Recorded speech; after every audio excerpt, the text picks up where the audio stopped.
আসলে জনসমর্থন বেড়েছে, কিন্তু জনশক্তি যে ৫ তারিখের পরে অনেক বেড়েছে এটা বলবো না। আমাদের যে কর্মী সংখ্যা, রোপণ সংখ্যা বেড়েছে, কিন্তু গত এই 15-16 বছরেই বেড়েছে। ৫ আগস্ট ২০২৪ গণ অভ্যুত্থানের মাধ্যমে আপনারা অনেক বেশি পাবলিকলি কাজ করার সুযোগ পেয়েছেন। ইতিপূর্বে আপনারা কাজ করেছেন ঘরোয়াভাবে, বিভিন্ন তালিমের মাধ্যমে, অনুষ্ঠানের মাধ্যমে। তো আপনাদের যে জনশক্তি সেটা ৫ তারিখের পরে বাড়ছে কিনা, বাড়লে এর হার কেমন? আসলে জনসমর্থন বেড়েছে, কিন্তু জনশক্তি যে ৫ তারিখের পরে অনেক বেড়েছে এটা বলবো না।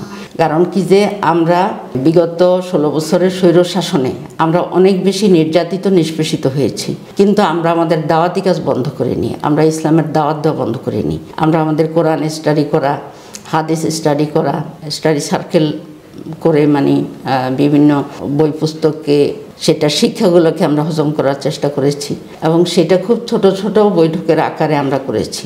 এমনকি যে স্বৈর শাসকের রক্তচক্ষু উপেক্ষা করে আমরা ২জন, ৩জন, ৪জন একসাথে চায়ের কাপ সামনে নিয়ে বসেও আমরা আমাদের এই স্টাডিগুলো আমরা করেছি।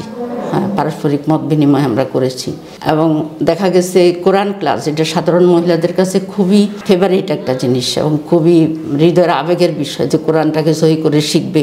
বাচ্চাগুলো নিয়ে তারা আসছে, হ্যাঁ, সেখান থেকেই তাদেরকে ধরে নিয়ে গেছে, গোপন বৈঠকের কথা বলে তাদের বিরুদ্ধে রাষ্ট্রদ্রোহ মামলা, অনেক কিছু দিয়েছে। কিন্তু সাধারণ মানুষ তো এগুলা দেখেছে, নিজ চোখে তারা দেখেছে, কাজেই এগুলা সরকারের বিপক্ষেই গেছে, পক্ষে যায়নি। তো এই জন্য আমাদের যে কর্মী সংখ্যা, রোপণ সংখ্যা বেড়েছে, কিন্তু গত এই 15-16 বছরেই বেড়েছে।